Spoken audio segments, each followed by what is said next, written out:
안녕하세요. 김병선입니다. 즐거운 주말 저녁에 이렇게 여러분과 마주하고 싶어서 컴퓨터 앞에 한 번 더 앉았습니다. 조금 전에 영상 촬영이 사실 끝났는데 오류가 나면서 다시 똑같은 영상 촬영하게 됐습니다. 조금 더 집중력 있게 진행해 볼게요. 오늘 상황이 굉장히 복잡합니다. 할아버지가 계셨는데 아버지랑 굉장히 사이가 안 좋으신 거예요. 이유는 알 수는 없지만. 그래서 명절이고 뭐 경조사고 아버지가 아무것도 참석을 안 하신 거예요. 그 대신에 손주, 아버지의 아들이 계속해서 경조사에 참석을 하고 명절에도 혼자 참석해서 할아버지 말동무도 대드리고요. 그리고 몸이 안 좋으실 때에는 병수발도 하고 병원까지 모셔다 드리고 굉장히 살갑게 할아버지한테 최선을 다한 겁니다. 그래서 이 할아버지는 손주가 너무 예뻐서 6년 전에 건물하고 토지에서 30억 원 정도를 증여를 해주십니다. 이때부터 이제 불화의 씨앗이 심어진 거죠. 그러고 나서 좀 복잡해지는 게 아버지가 돌아가셨어요. 그리고 나서 최근에 할아버지가 돌아가시면서 재산을 30억 원 정도를 추가로 남겨주셨습니다. 여기서 문제가 생긴 게 작은아버지와 고모가 당신들은 예전에 증여받은 게 많으니 이번에 남긴 30억 원은 당신들의 몫이 없다. 다 우리 거다. 우리 둘이 나눠야 된다라고 주장을 한 거죠. 오히려 예전에 받아간 이 증여재산도 우리 유류분 청구를 할 거다라고 엄포를 놓은 상태입니다. 굉장히 열받는 상황이죠. 할아버지 아플 때는 쳐다도 안 보다가 지금에 와서 이제 재산이 있으니 이렇게 욕심이 생겨서 한 것일 겁니다. 또 이분들의 입장을 보면 조금 더 억울하실 수도 있겠지만 어쨌든 어떤 게 맞는지 한번 하나씩 살펴보도록 하겠습니다. 크게 논점은 세 가지죠. 할아버지가 이번에 남긴 30억 원에 대해서 진짜 손주의 상속분이 없는 걸까 살펴볼 거고요. 두 번째, 할아버지가 생전에 6년 전에 증여해 주신 그 30억 원어치 건물이랑 토지에 대한 유류분 반환 청구 대상이 진짜 될까? 요거 한번 같이 살펴볼게요. 그리고 번외로 상속세 계산할 때 6년 전에 30억 원 증여한 것과 이번에 남기신 30억을 플러스해서 60억 원으로 상속세를 납부해야 되는 건지 같이 한번 살펴보도록 하겠습니다. 자, 전체적인 상황이 이렇죠. 자, 여기에서 첫 번째 할아버지가 이번에 남기신 30억 원에 대해서 정말 이 두 분의 몫은 없는 건가 살펴보겠습니다. 자, 그렇게 하기 위해서는 일단은 상속분을 정할 때 어떻게 정하냐면 현재 남겨놓은 상속 재산과 공동상속인에게 사전에 한 증여 그 액수를 더해서 상속분을 정하는 거예요. 그러면 단순히 생각해보면 30억 원 더하기 30억 원 해서 n분의 1, 3분의 아버지가 살아있다고 생각을 하고 60억 원을 3분의 1 하면 20억 원어치 몫이 있는 거예요. 먼저 돌아가셨기 때문에 이 두 분에게 20억 원의 몫이 있다라고 보여지는데 먼저 30억 원을 증여받아갔기 때문에 너희들은 이번에 가져갈 몫이 없어. 다 우리 거야 라고 주장하고 계신 거죠. 근데 여기에서 키포인트가 뭐냐면 공동상속인입니다.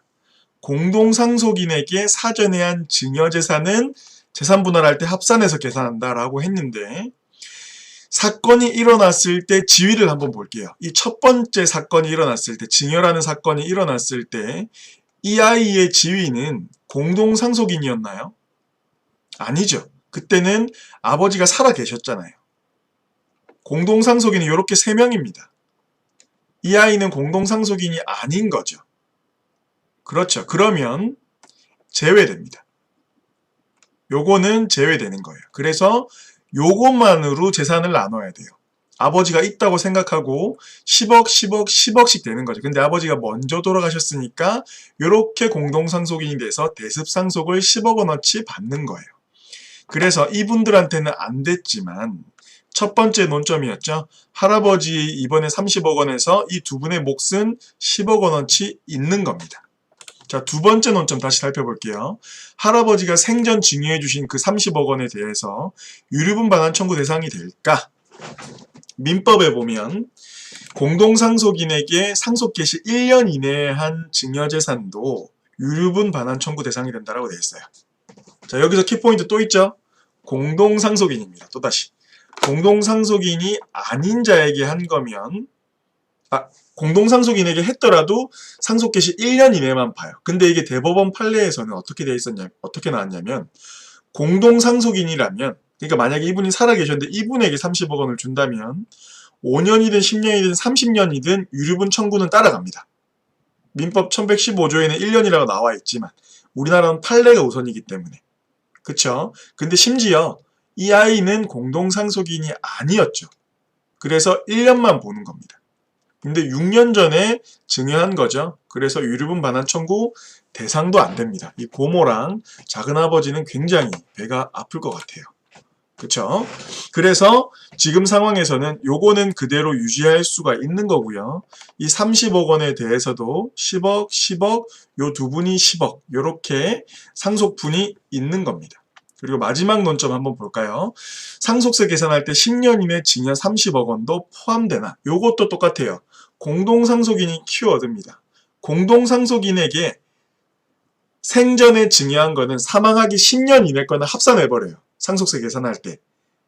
그래서 만약에 아버지한테 증여한 거였다면 이 30억 원도 아까 그 30억 원 남기신 30억 원하고 플러스해서 60억으로 상속세를 내야 되는데 공동상속인이 아니었잖아요. 그러면 5년만 봅니다. 근데 이거는 6년 전에 증여한 거기 때문에 이번에는 30억 원 요거는 6년 전이기 때문에 빼고 요거에 대해서 상속세만 계산하면 되는데 얼마 나올지 한번 볼게요.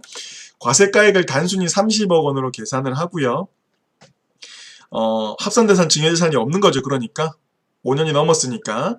그리고 일괄공제 5억 원에 금융재산 공제 2억 원 최대치로 한번 생각을 해봤어요. 그러면 7억 원이죠. 그래서 7억 원을 빼주면 과표 23억 원에 해당이 되고요. 40% 그리고 1억 6천 누진공제 빼주면 7억 6천만 원의 산출세액이 나옵니다. 제때 신고하면 3% 공제 받고요. 7억 3,720만 원만 납부하면 됩니다. 굉장히 크죠? 30억 원이라고 하더라도 재산이 현찰로 이렇게 가지고 계신 분은 사실은 굉장히 적어요. 그래서 납부하는데 굉장히 어려움을 겪는 거죠. 담보대출하거나 건물 매각이거나 물납하게 될 경우에 감정평가액이 노출될 가능성이 크죠. 토지 같은 경우에는. 그럼 상속세가 오히려 올라갑니다. 물납은 뭐 최악이고요. 그래서 뭐 연부연납을 하시는 분도 계세요. 연부연납을 하면 이 금액에 플러스 이자까지 생기죠.